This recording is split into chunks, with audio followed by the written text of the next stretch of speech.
Hello everyone, welcome to our channel IVLegal. In continuation to Indian Evidence Act lecture series, today in this video we are going to discuss section 109 of Indian Evidence Act. Again, this is a continuation to the series part of burden of proof, जहाँ पर हम section 101, 102 से हमने burden of proof discuss करना शुरू किया था और section 109 पर आकर ये बात आ जाती है कि अगर burden of proof है, burden of proof किसके ऊपर होगा in case if there is a relationship between a partner, landlord, tenant, principal and agent etcetera. तो एक्सेट्रा एक्सेट्रा में क्या है बेसिकली कि पार्टनर्स के बीच में रिलेशनशिप जो है अगर वो ऑलरेडी एग्जिस्टिंग है तो अगर उस रिलेशनशिप को कोई क्वेश्चन करता है तो बर्डन ऑफ प्रूफ किस पे होना चाहिए, जो ऑलरेडी उस रिलेशनशिप में है उस पर या जो कंटेंट कर रहा है कि ये रिलेशनशिप नहीं है इनकी उस पर। तो ये हम डिस्कस करेंगे सेक्शन 109 में। Starting with the ingredients of this section, first ingredient है कि when it is shown that between two parties there is a relationship of either partners और एज अ लैंडलॉर्ड्स और टीनेंट्स, लैंडलॉर्ड एंड टीनेंट्स और principal and agent. अगर ये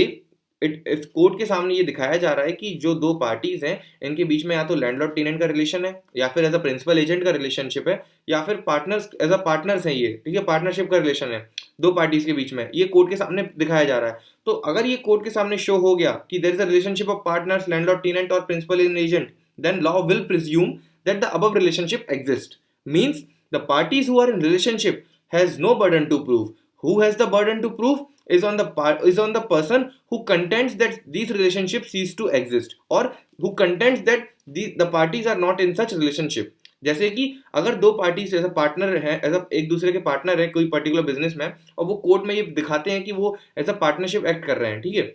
अब इस case में अगर कोई सामने वाली पार्टी को ये डाउट है या वो ये चैलेंज कर रहा है कि नहीं the relationship between these two parties is not of partnership, ठीक है, तो उस केस में अगर वो ये कंटेंट कर रहा है तो बर्डन ऑफ प्रूफ उसके ऊपर है जो ये बोल रहा है। कोर्ट क्या प्रिज्यूम करेगा, yes the relationship exist, but burden of proof किसके ऊपर है, जो ये चैलेंज कर रहा है कि no the relationship as of partners cease to exist and there is no such relationship of partnership, या फिर और in the case of landlord tenant की उनकी कोई रिलेशनशिप नहीं है, या फिर प्रिंसिपल एंड एजेंट। तो ऐसा अगर कोई कंटेंशन देता है या करता है तो उस केस में जब जो पार्टी चैलेंज कर रही है उसके ऊपर बर्डन ऑफ प्रूफ आ जाता है। So the burden of proof that such relationship cease to exist is on the person who denies the continuation of such relationship, ठीक है, it's on the party who basically cease to exist, ठीक है, who challenges that the said relationship cease to exist. Now suppose in the similar way a partnership, tenancy or agency once shown to exist is presumed to continue till it's proved to have been dissolved। मतलब एक कोई भी partnership या principal agency के case में वो agency या फिर लैंडलॉर्ड टेनेंट की रिलेशनशिप अगर कोर्ट को एक बार दिखा दी गई, ये शो कर दी गई कि हाँ ये एग्जिस्ट करती है, तो कोर्ट ये प्रिज्यूम कर लेगा कि ये एग्जिस्ट करती है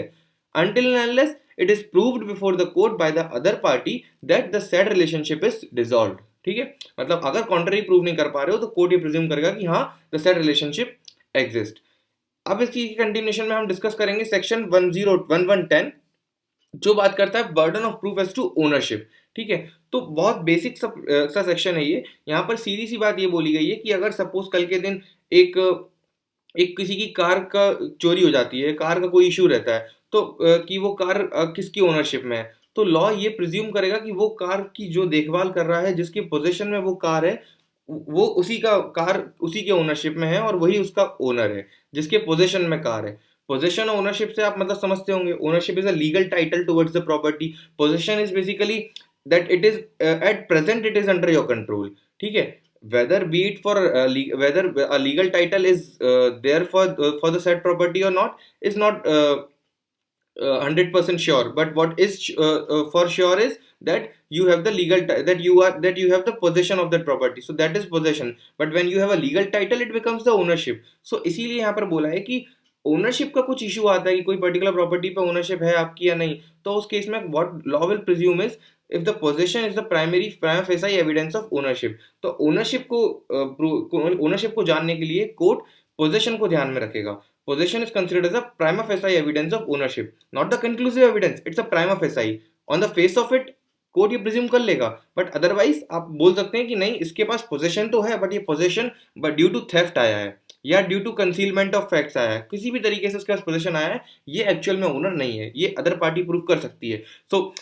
reading the second point of this slide, second point क्या बोलता है कि the presumption of law is that person who is in possession of movable और immovable property is the owner of that property. मतलब यहाँ पर तीन चीजें नोटिस करने वाली हैं। सबसे पहला कि law will presume, it's a presumption of law, ठीक है, that the person who is in possession of movable or immovable property. That means it covers the IPRs as well, not only the movable properties, it also covers the immovable properties such as the car, vehicles, house property, etc. So it covers all the movable and immovable property, and considering that the person who is in possession of said properties is the owner of property. This is the presumption which the court will make. Now once the presumption is made with regards to the ownership, taking into consideration the possession of party,